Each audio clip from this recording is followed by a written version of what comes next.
bandiraɓe mi salmini mo kala inde mum e yettode muɗum. Oɗo kala onon gandi ɗum ko guelongal gamaji wiyete. Jiɗɗen haalde seeɗa tan koko fewti e leñol ngol walla jiɗen haaltude seeɗa. No gandi min kalawo mbiyetemi ko Hadji Sall, leñolmi ko guelongal gamaji, jiyami ko cuuɗi men gamaji saare. Leñol ngol enen foof ndendi poti e maggol, hay goto e meɗen ɓurɗo e leñol ngol.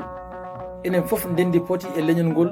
Sonno ko sago men leñol ngol e hoore muɗum yo taw ko kankol woni yeeso.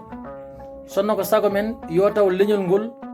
kala ko ardi yo taw ko leñol ngol ardi, saabu ko ɗum muñiɗen. Kono kadi alay sago enen e koye meɗen duttoɗen paamen ken ɓiɓɓe Sénégal naaɓe, ken rendaɓe ko wona ko ɗemɗe 5 somi juumani goni e nder leydi ndi keptinaɗe mbiya langue national, ɗemɗe keptinaɗe kalateɗe e nokku foof. Joni noon beele hen ɗemgal hen foof fongal haalede e nokku foof, beele ko jomumen darato kalana ɗemgal ngal, ande ɗemgal ngal ne haale, walla ande ɗemgal ngal haalaka ko ɓen e koye mumen duttoto gara ne kalana meɗen ko namdal fewde e moɗon. Wona boni foof sonno ko sago muɗum yo taw leñol muɗum ɓuuri leƴƴi kala. Sonno ko sago boni kala yo taw leñol muɗum ɓuuri leƴƴi kala. Sonno ko saga min guelongal yo taw ɗo ha Amérique, ha France, ha ɗo wawi wonde foof e ɗemgal kalategal foof yo taw ko pular haalate, saabu ko pular muynumi, koye pular jibinami, koye pular gandumi, ko pular woni gurdam foof ko pular. Kono noon beele so tawi min mi daraki, leƴƴi goɗɗi hono am darima gari ina ɓamta ɗemgal ngal, te min ponnoɗo arde mi ɗamta ɗemgal ngal mi arani, beele mboɗi foti dugande leñol ngol walla holko potmi wadde paamen ko dugaten ko enen tampina koye meɗen. So tawi en daraki, so tawi wiyama jangde en janggani, en jaɓani janggude. So tawi wiyama jehen en jaɓani yaade. So tawi wiyama joɗɗen enen jooɗi. Bandiraɓe ɗum noon beele so hunde nde ari sone fecce nde taw enen ɗo fecceteɗo, beele enen en tawaka ɗon, beele ma en pecce no fotini feccirede walla ko holɗum.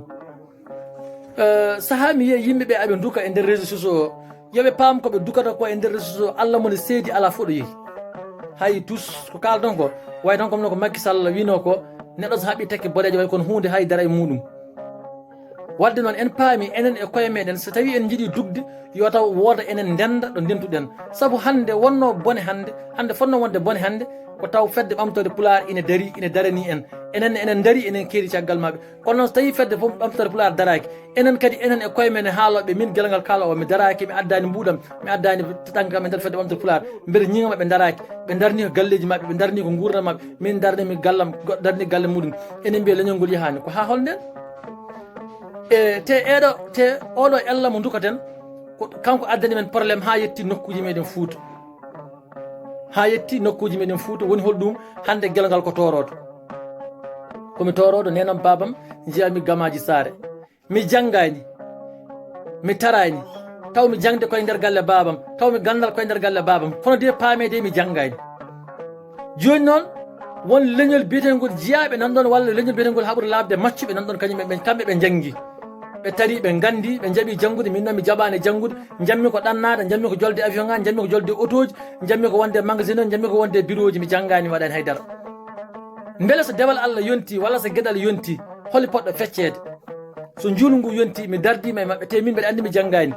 mi janggani mi jangginani no mi janggani ko non woni nami jangguinirani ɓiyam. Min mbiya ɓeɗon garata ko amen, ngal dundural ko ngal woni Fouta, kadi ko ngal woni kadi hande leñol ngol.